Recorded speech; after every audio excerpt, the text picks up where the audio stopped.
Olá, seja muito bem-vindo ao Jornada da Calma. Eu sou a Helena Galante, companheira de jornada de vocês, e hoje estou muito feliz de receber o Michel Alcoforado. Michel, seja muito bem-vindo. Obrigado, Helena. Estou feliz demais de estar por aqui. Olha, já tomei até 2 florais para conversar com você nessa paz que você tem. Achei maravilhoso. O Michel é antropólogo, colunista da Rádio CBN, foi onde a gente se conheceu pela primeira vez, meu companheiro de rádio ali também. E ele é especialista em entender pessoas. Posso dizer isso assim, Michel? E eu acho isso incrível, porque uma pessoa que se determina a entender o comportamento humano, eu já acho que precisa de muito mais do que 2 florais para dar conta do recado. E você consegue não só entender, como traduzir o comportamento das pessoas, que às vezes parece tão ilógico, mas na verdade sempre tem uma lógica por trás, né? Sempre tem um porquê. De perto ninguém é normal. Eu acho que essa que é o mantra básico aí de todos os antropólogos. A gente entende que a gente mesmo é muito diferente e tudo que a gente faz não faz sentido, e os outros também, por mais que eles pareçam muito estranhos, eles também fazem coisas que não fazem sentido, mas têm sentido para eles. Então nosso papel aqui é tentar descobrir por que as pessoas fazem o que fazem e por que elas querem fazer o que fazem. E isso é bom, porque você consegue entender o outro a partir do ponto de vista dele e fica muito mais fácil viver em sociedade desse jeito. Eu vou te confessar uma coisa, que por conta até do nome do Jornada da Calma, eu fiquei com essa pecha zen, né? Helena é muito calma, muito tranquila, parece que você tem que estar aqui em posição de lótus para a gente conversar. Mas eu acho que do que eu entendo de calma e de serenidade tem muito a ver de conseguir entender como as coisas funcionam, porque na verdade é isso, assim, tem movimentos que a gente não pensa muito a respeito deles, tem padrões que a gente segue, que a gente não entende que são padrões de comportamento, muitas vezes isso, que tem a ver com o tempo, com o momento, com uma coisa muito específica, e a gente só vai vivendo falando, é assim que se vive. E quando a gente começa a olhar para por que a gente vive desse jeito, a gente pode inclusive repensar decisões nossas e, quem sabe, seguir num caminho mais de calma, e é onde eu entro. Só que eu fico pensando, Michel, quando a gente começa a estudar, você vai entrando num emaranhado, não é? A hora que você começa a puxar assim, às vezes uma coisa simples, né? Por que a gente toma água com gás? Não sei. Por que uma pessoa compra uma água com gás? Uma decisão simples que alguém tomou. A hora que a gente vai puxando, é um emaranhado sem fim, né? A gente chega numa coisa muito mais profunda. Você se perde? Como é a cabeça de um antropólogo olhando para uma decisão? Eu acho que tem 2 pontos fundamentais para qualquer antropólogo. A gente tem que se perder para se achar. Esse eu acho que é um mantra ali fundamental que a gente não pode esquecer. E o segundo ponto é baseado na música do Tom Zé. O Tom Zé, que é aquele velhinho tropicalista que eu adoro, para mim é um gênio, ele tem uma música que se chama Tô, que ele fala, olha, eu tô te explicando para te confundir, eu tô te confundindo para te esclarecer. E eu acho que a antropologia, assim como toda a jornada de autoconhecimento, ela serve justamente para isso, para a gente ficar perdido para se achar. Eu fui fazer antropologia porque vivia angustiado, eu era um jovem muito angustiado. E entendi muito claramente que bom era quando você conseguia entender as regras do jogo. Porque quando você está jogando o jogo, mesmo que ele seja bem estranho para você, se você sabe as regras, tá muito tranquilo, não tem problema nenhum. Você fica ali tranquilo naquela posição. O ruim é quando você está jogando um jogo que você não sabe nem a regra. Então, quando a gente olha para dentro, olha para o outro, olha para fora, a gente está ali entendendo regras. Entender regras é poder dizer, olha, eu consigo chegar até tal lugar, o outro é desse tal jeito porque ele viveu tal história, e a gente está nessa sociedade cheia de problemas, mas as regras são essas, mas a gente pode mudar. Agora, toda vez que você chega num lugar que você não sabe a regra, é ruim pra caramba. E aí, isso tá em qualquer lugar. Eu me lembro sempre que uma vez estava vendo Glorinha Calil, uma mulher chiquérrima dessas aí que andam pela televisão, e ela disse, quando você chega num jantar no Fazano e tem aquele monte de copo, um monte de prato, um monte de talher, e você decide, vou comer com a mão, não tem problema, desde que você saiba para que serve cada copo, cada prato, cada talher. Você pode fazer isso. O ruim é quando você chega lá e você fala, não sei nem por onde começa, não sei nem se pode pegar com a mão, não sei nem por onde que copo que eu começo. Então a regra aqui, eu acho que para todo mundo viver melhor, é entender como é que o mundo se constrói, porque assim a gente pode desconstruir. E isso eu acho que é autoconhecimento, isso eu acho que é autoconhecimento individual da sociedade também. Agora, isso significa que você ficou menos angustiado com o passar do tempo ou não? Como você está hoje? Eu fui ficando menos angustiado com o passar do tempo, mas ao mesmo tempo mais angustiado também, porque a quantidade de coisas que não estou entendendo só cresce, né? O mundo antes, ele tinha um ritmo que era um ritmo de uma jornada muito mais clara, né? Uma vez conversando com uma baby boomer clássica, igual meu pai e minha mãe são, ela disse para mim assim: Michel, minha vida é muito simples. Era uma senhora do interior de São Paulo, de Rio Claro. E ela me disse assim: olha, eu com 18 anos, meu pai chegou para mim e falou: você precisa tirar os documentos. Aí eu fui lá, tirei carteira de trabalho, tirei identidade, tirei CPF. Aí ele disse: olha, minha filha, na companhia de água aqui da cidade, precisa de secretária, tem que fazer um curso de datilografia. Ela disse: eu nem pensei, eu já tinha carteira de trabalho, eu tinha que fazer alguma coisa, eu entrei no curso de datilografia. Saindo de lá, eu arrumei um emprego. Saindo de lá, eu arrumei um namorado. Mas aí já estava numa idade de casar, a gente casou. E depois a gente entendeu que depois de 5 anos, a gente talvez precisava de um filho. E a gente teve uma filha, né? E ela conta uma história que foi maravilhosa, que ela diz: chegou ali por volta dos 3 anos de casamento, a gente queria um cachorro. E a minha sogra disse: cachorro não, vocês têm que ter filho. E aí a gente teve filho.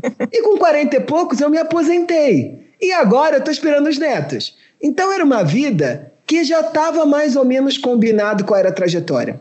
Nós somos de uma geração que a liberdade foi a regra. Nossos pais disseram pra gente: faça o que te deixa feliz, pode fazer qualquer coisa. Isso parecia uma chave para o sucesso, uma chave para o céu, uma chave para o paraíso, mas para muita gente se transformou numa prisão também. Porque quando a gente tem muita liberdade, a gente tem muita possibilidade também de ter que escolher. E a gente não é treinado para isso. Então, nesse mundo onde a gente tem muita liberdade, a gente tem que escolher muita coisa, e a gente pode escolher o caminho que a gente quer para a gente, a quantidade de angústia é muito alta. Então, eu vou me entendendo para me perder, e eu vou me perdendo para me entender. Porque eu acho que esse é que é o caminho fundamental para a gente continuar vivendo, porque viver não é fácil. O Guimarães Rosa dizia, né? Para viver é preciso coragem. E a gente não pode esquecer disso. Não pode. É muita coragem mesmo. E eu fico pensando, eu tô lendo um livro, não é recente, tá? É uma falha de caráter eu não ter lido ele antes, mas eu estou lendo Sapiens, do Yuval Harari agora. E aí, logo no começo do livro, ele começa a falar como a gente estuda história, pensando assim: teve esse período, aí esse período acabou, aí começou um outro período, aí o outro período acabou, como se a gente fizesse a linha do tempo ali que a gente aprendeu no colégio.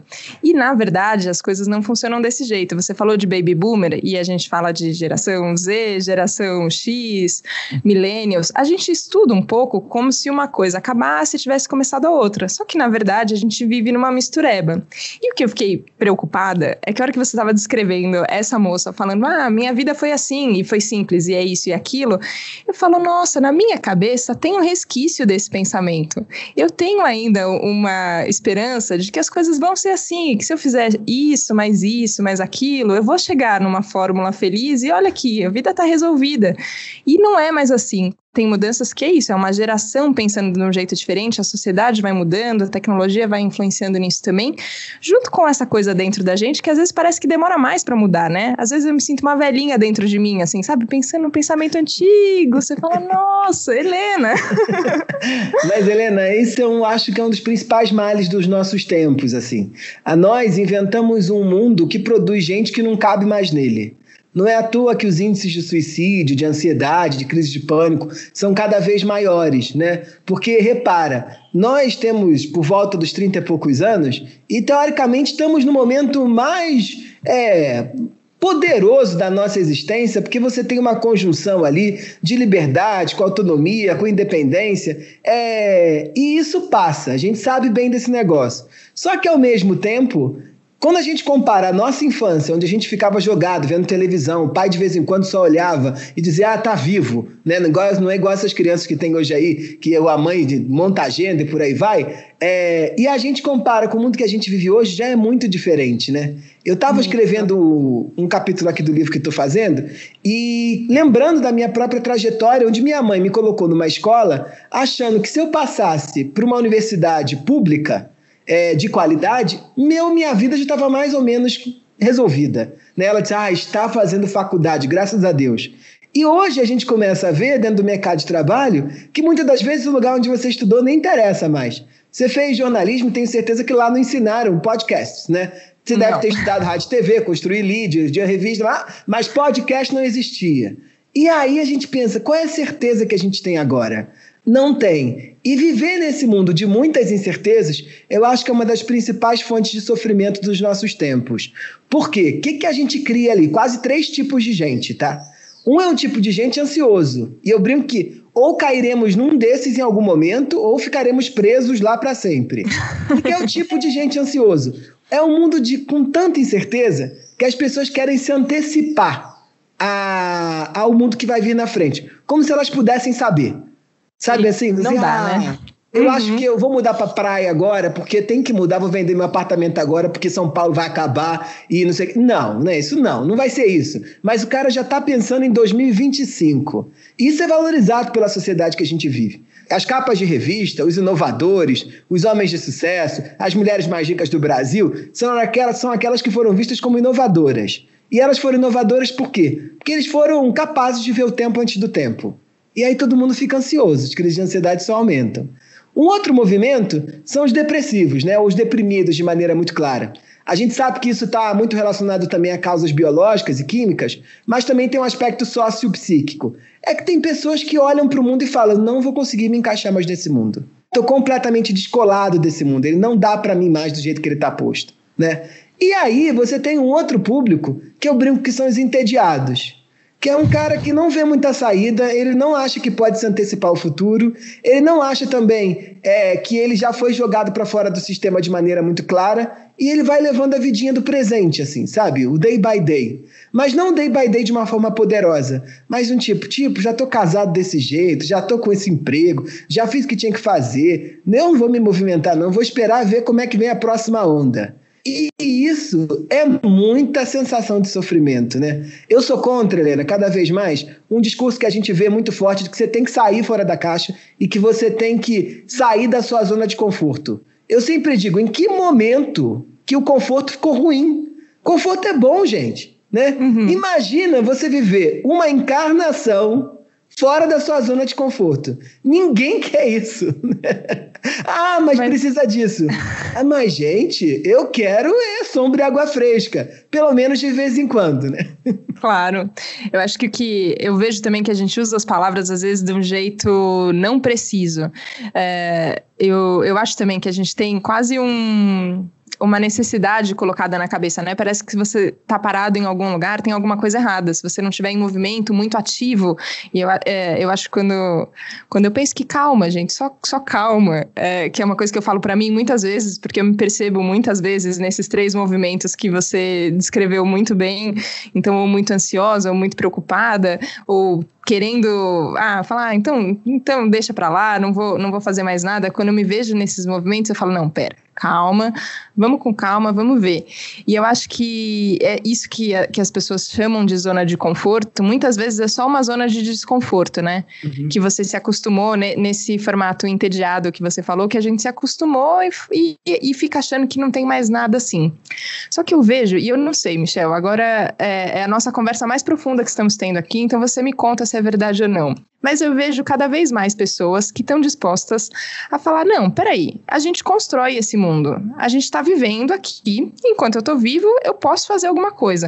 Não só eu no meu quintalzinho aqui, no meu cantinho de meditação, que eu acho muito válido, mas eu posso fazer uma mudança que é coletiva, eu posso ajudar a construir uma coisa que é melhor e mais legal para todo mundo.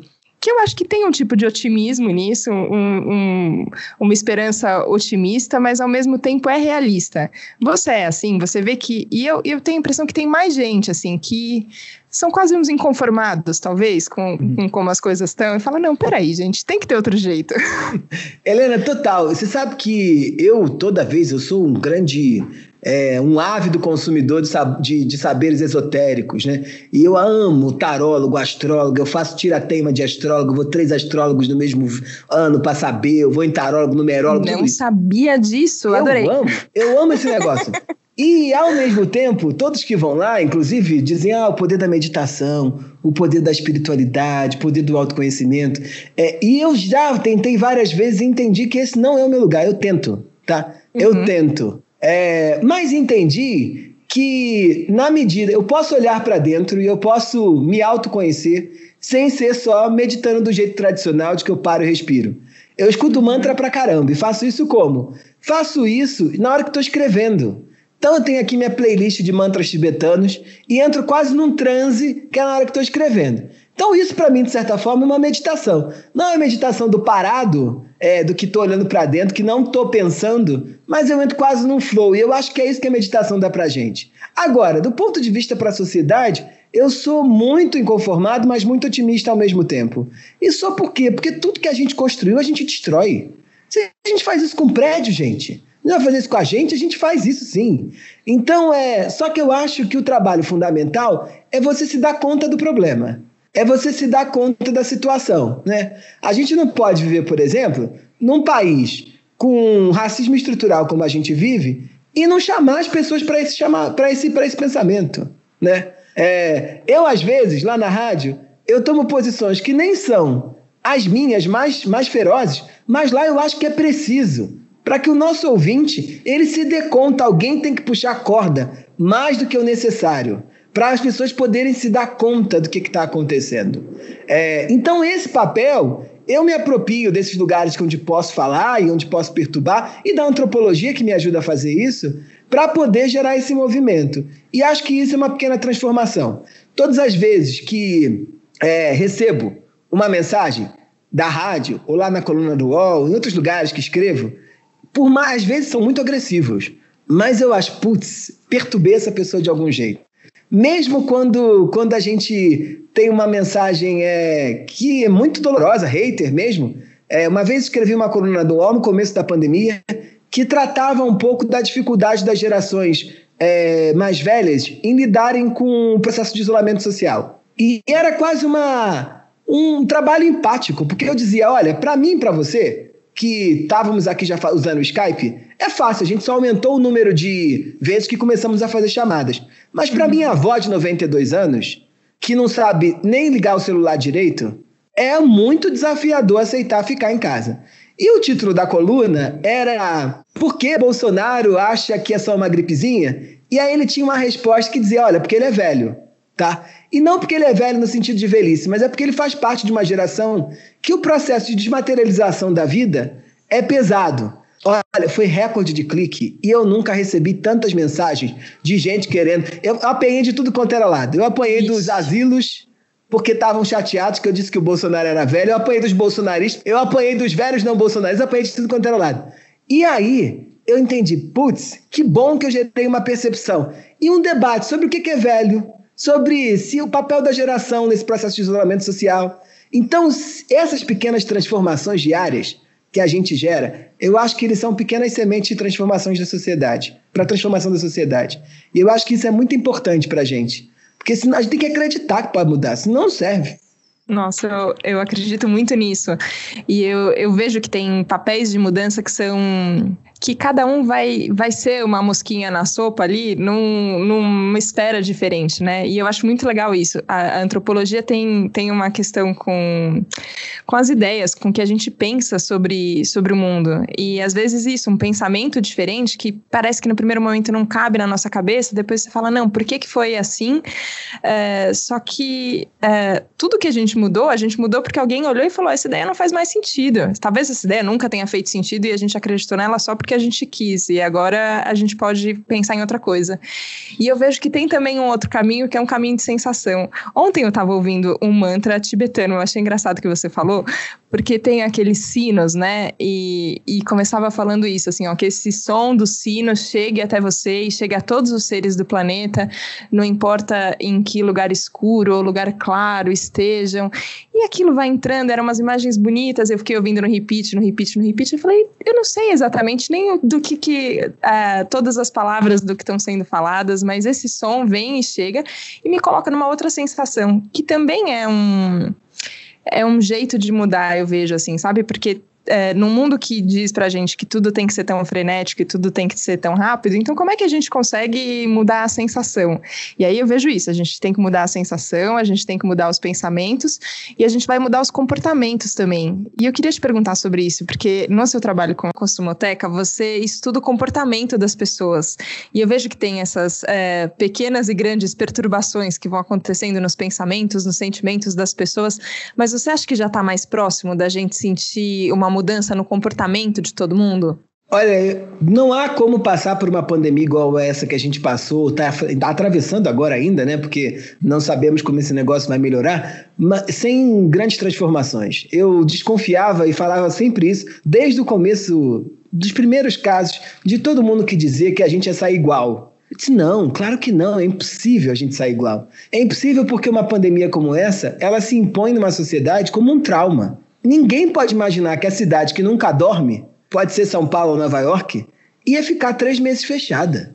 E ninguém pode achar que isso é normal e a gente vai enfrentar isso. Vai dizer, agora eu vou botar minha máscara aqui combinando com a cor do meu sapato e vou sair na rua e vai ficar tudo bem. Não, você muda e você não tem escolha. Você é obrigado a. Porque o que uma doença como essa coloca pra gente é o ditado do mude ou morra. O vírus não te dá a chance de escolha. Então, hoje mesmo, né, fui fazer um certificado digital aí, dessas coisas que agora existe, CPF digital, sei lá o que digital, e entrei no elevador e fiquei de cara, porque primeiro tinha uma moça atrás de mim, já fiquei me dando conta e pensando, meu Deus, o que vamos fazer, né? Ela entra no elevador comigo, e aí entramos no elevador, um elevador enorme, e tinha marcado no chão um lugar que a gente podia ficar. E aí fiquei dentro do elevador pensando, meu Deus, que loucura. Se fosse 6 meses atrás, estava 85 pessoas apinhadas dentro desse elevador aqui, naquele ritmo enlouquecedor.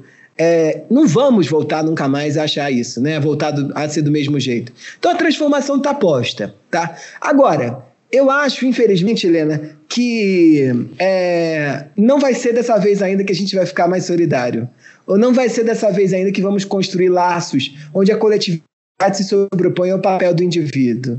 Por quê? Porque processos pandêmicos são processos que há um acirramento muito forte do individualismo e do nacionalismo. A gente fica marcando barreira de Estado Nacional, né? Papinho cafona, a gente já tinha aberto mão disso. E a gente fica dizendo, olha, farinha é pouca, meu pirão primeiro, né? Eu quero garantir o meu antes do seu. Mas eu acho também que o fortalecimento do sistema de saúde é um ponto muito positivo, né? As pessoas olharam para dentro para a sua saúde mental, né? Quem ficou preso fazendo isolamento social decente durante 4 meses, sem sair de casa, ao longo desse tempo pensou, meu Deus, não estou bem. Certamente gente que nunca parou para pensar sobre isso. Isso é bom. Gente que começou a fazer yoga com um professor via Instagram, né? Gente que começou a ouvir mantra que nunca tinha ouvido. Gente que achou que a casa era um lugar só para dormir e começou a fazer reforma dentro de casa. Porque entendeu que precisava ter um sofá confortável para dentro de casa, né? Gente que começou a falar assim, não vou nesse banheiro com esse chuveiro, com aquele fiozinho de chuveiro elétrico, eu vou, sei lá, ter uma ducha aqui porque banho me revigora. Então, esse processo de autotransformação, ele reinventa a gente. E aí, Helena, eu acho que nesses momentos a gente tem que achar que não vai ser nem pior nem melhor, vai ser apenas diferente. E é nosso papel botar a boca no trombone para escolher que diferente é esse que a gente quer. Então eu digo que não é hora para parar, é hora para se movimentar. Nem que a gente não saiba para onde está indo. Eu penso assim, tem um incêndio. Eu vou ficar parado diante de um incêndio? Não, eu vou correr, né? E vou correr para quê? Para reinventar. Ou para apagar o incêndio, ou para poder ajudar pessoas que estão precisando, ou para me salvar. Mas a gente tem que ter movimento, né? E movimento, e não estou dizendo para a gente sair por aí correndo alucinado. Movimento na autotransformação, que pode ser ouvir mais mantra, ou pode ser mudar de emprego, ou pode ser encontrar um novo amor, ou pode ser mudar a relação, por exemplo, com seus familiares. Eu não sei. Mas que não dá para no mundo que muda a gente continuar do mesmo jeito, não dá. Porque a sensação de desencaixe vai só aumentar, e isso gera sofrimento. Que é o que a gente não gosta, né? Que a gente fica evitando a todo custo. Eu penso nisso que você falou sobre Como é que é o ditado da farinha e do pirão? Achei maravilhoso. Farinha pouca, meu pirão primeiro, né? Farinha pouca, meu pirão primeiro. Essas coisas que são assim, né? A gente fala, cara, eu vou defender o meu, não eu primeiro, que é um instinto primitivo, assim, né? Animalesco que a gente tem dentro da gente. Aí eu falo, ok, eu reconheço que tem isso aqui dentro. Eu tô vendo a minha cabeça funcionar dessa forma, eu tô vendo eu ser egoísta, eu tô vendo eu tomar uma escolha nessa forma. Será que nesse momento que eu tô vendo, e ao mesmo tempo tem uma outra coisa aqui dentro de mim falando assim, ó, não vai dar pra me salvar só a mim. Não existe. A gente vive no mesmo planeta, a gente vive coletivamente, a nossa espécie vive coletivamente junto com outras espécies numa combinação muito louca. Não adianta eu pensar só em mim. Eu pensar só em mim é o que trouxe a gente até aqui. Então tem essas duas coisas que ficam brigando, né? Tem uma briga interna aqui dentro. Eu falo, como é que agora, conscientemente, e aí eu acho que os processos de autoconhecimento ajudam, e todos os processos de estudo para fora também, qualquer coisa que você olha para o mundo, olha para as pessoas, te ajuda também a falar, ok, como é que a gente vai tomar uma decisão que aproxima a gente mais desse lugar que vai ficar bom para todo mundo? Como é que a gente vai conseguir não ficar nessa postura cafona que você falou? Eu achei legal a palavra cafona, assim, você fala, nossa, é ultrapassado, né? E a gente aqui pensando nisso, você fala, não, como é que a gente vai para um lugar que seja... Qual é a palavra? Eu acho que tem mais harmonia nesse lugar, mas eu acho que tem uma decisão, e eu acho que isso a gente pode ficar mais consciente. Eu acho que não é simples, não é uma solução mágica. Veio a pandemia, agora todo mundo é mais solidário, também concordo com você que as coisas não são assim que mudam, mas eu acho que as coisas podem mudar, se a gente tomar mais decisões nesse sentido, direcionar um pouquinho o barco mais para lá, né? Eu também acho que pode mudar, e acho que 2 pontos aqui são muito importantes. É que a gente já sabe que esse negócio do individualismo não vai dar certo. E por mais que ele se acirre agora, a única coisa que vai acontecer é que vai ter mais gente percebendo que não vai dar certo. E aí a gente começa a gerar uma transformação coletiva de certa forma.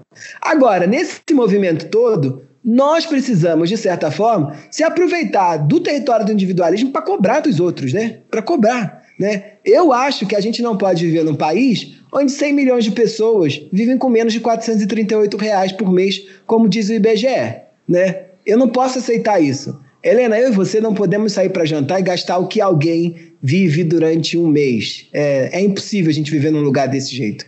E aí, a gente tem que, por exemplo, como aconteceu, como tem acontecido agora nas entrevistas com grandes empresários brasileiros, perguntar qual é o papel deles, para além dos empregos que eles geram, ficam muito orgulhosos, o que eles estão fazendo para mudar a sociedade, né? O que as grandes celebridades estão fazendo para mudar a sociedade? O que os formadores de opinião estão fazendo para mudar a sociedade? E o que a gente está fazendo para mudar a sociedade?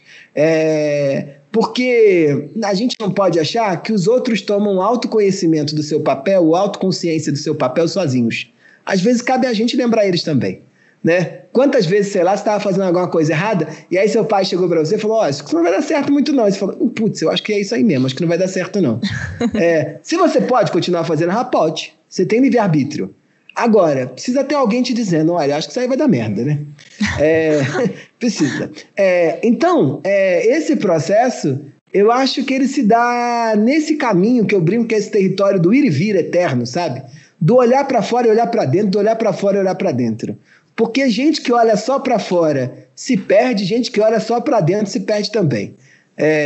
Porque quem olha só para dentro está descolado da sociedade, né? Aí vai morar em Tubiacanga, né? Sei lá, vai ver numa comunidade, vai ver outra história. E tá tudo bem, pode também, vai ser sadhu na Índia, que são pessoas que renunciam ao mundo, não tem nenhum problema, pode também. Mas de maneira geral não dá para 7,5 bilhões de pessoas olharem só para dentro. Então acho que o que tinha que ensinar na escola é como é que a gente olha para fora, olha para dentro, olha para fora, olha para dentro. É isso, né? Treinar a nossa visão. Michel, eu queria agradecer muito a sua presença aqui. Eu tô me sentindo... Sabe quando abre a sua visão para muitos pontos? Quando você fala, nossa, tem tanta mais coisa para olhar. Eu gosto sempre de pensar em perspectiva. Eu acho que quando a gente tá falando em olhar para fora, é bom olhar para fora com bastante perspectiva também. E ela inclui a sua olhada para dentro, mas eu achei muito, muito gostoso a gente poder ampliar tanto a nossa visão. E eu acho que é assim que a gente aprende e segue aí sim com otimismo e esperança justificados. Queria agradecer muito a sua presença aqui, Michel. Obrigada. Olha, Helena, eu queria agradecer também demais e dizer que foi um prazer. E eu fico feliz demais de estar no podcast que se chama Jornada da Calma e tá você apresentando, porque eu acho que ele é um podcast que foi feito para você.